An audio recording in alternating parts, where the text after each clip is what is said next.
समीर नंदिनी के लिए सुनील की आंखों में आंखें डाल के खड़ा होता है, जैसे उसे कुछ चुभ गया हो। मगर क्या, ये तो शायद उसे भी नहीं पता था।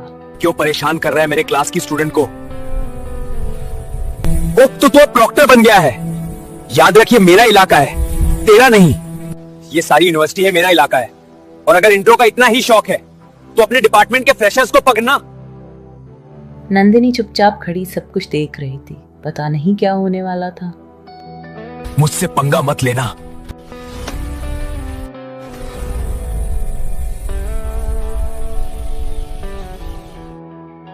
समीर को हाथ में चोट लग गई थी। देख के नंदिनी घबरा गई।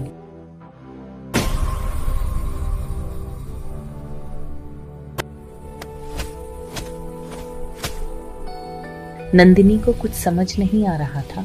वो मदद के लिए यहाँ वहाँ देखने लगी। तभी उसे दूर से विजया आती हुई दिखाई दी। नंदिनी, तू ठीक है ना? मैं ठीक हूँ, मगर उधर देख, समीर मेरी वजह से उन लोगों से लड़ रहा है।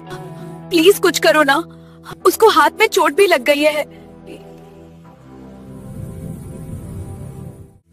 विजया की बात सुनते ही दिव्या, राज और पीयूष तीनों हिस्ट्री ब्लॉक की तरफ भागे।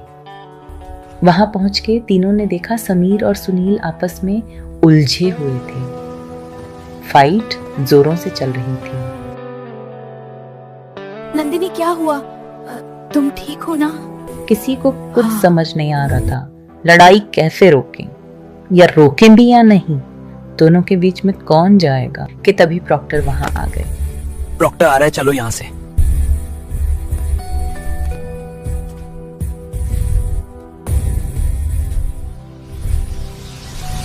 समीर, प्रॉक्टर के आ जाने से बच गया तू आज।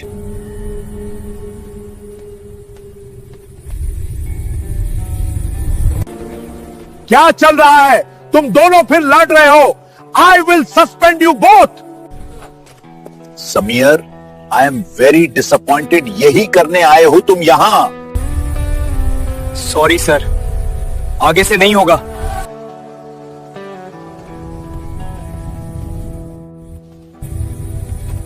चल समीर, चलते हैं यहां से। हाँ जाओ, मगर याद रखना, ये उधार रहा, बदला जरूर लूंगा। हाँ जा जा, बहुत देखे हैं तेरे जैसे। चल निकल यहां से।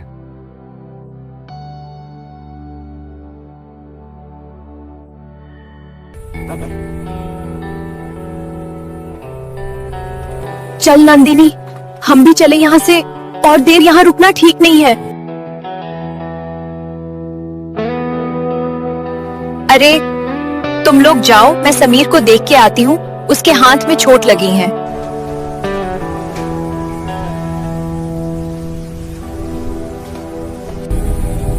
अरे समीर, ये तो काफी चोट लग गए हैं तुझे।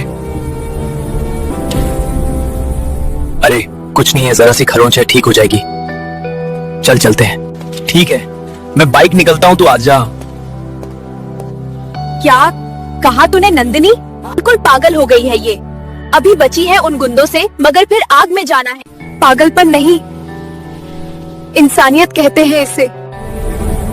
नहीं नंदिनी, इंसानियत हर जगह नहीं दिखाई जाती। दिव्या ठीक कह रही है, चलो यहाँ से। इंसानियत अच्छा या बुरा नहीं देखती। उसने मेरे लिए चोट खाई है, मैं उसे ऐसे छोड़ के नहीं जाऊंगी। तुम लोग जाओ, मैं बाद में आती हूँ। अंकुर बाइक निकालने चला गया था और समीर का ध्यान अपनी हथेली पर लगी चोट पर गया। खट काफी गहरा था। नंदिनी के कदम अब समीर की ओर बढ़ रहे थे। वो नहीं जानती थी कि यह मुलाकात उसकी जिंदगी की दिशा हमेशा के लिए बदल देगी। एक कहानी की शुरुआत होगी जो किस्मत ने खुद लिखी थी। समीर अपनी चोट में खोया हुआ था कि तभी पीछे से एक आवाज आई। सुनिए, रुकिए जरा समीर, 1 मिनट। हाथ दिखाइए अपना, दिखाइए ना। अरे डोंट वरी, इट्स ओके। इतनी चोट नहीं लगी है मुझे, आप जाइए। समीर, 1 मिनट रुकिए। अरे ये तो काफी गहरा कट है, रुकिए, इसे साफ करना पड़ेगा। वो उसकी चोट को साफ करने लगी।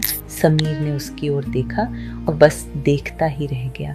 सोचने लगा, कभी कोई चेहरा इतना मासूम, इतना सुकून भरा हो सकता है क्या कि वक्त वहीं ठहर जाए।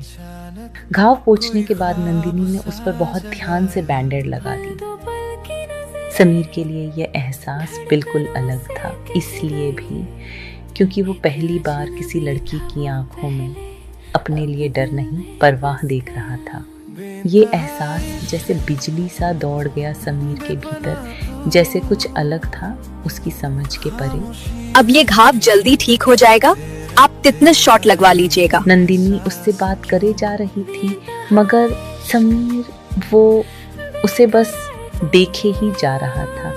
किसी अनजाने एहसास से घिरा हुआ कुछ कह नहीं पा रहा था, जैसे उसकी बोलती बंद हो गई हो।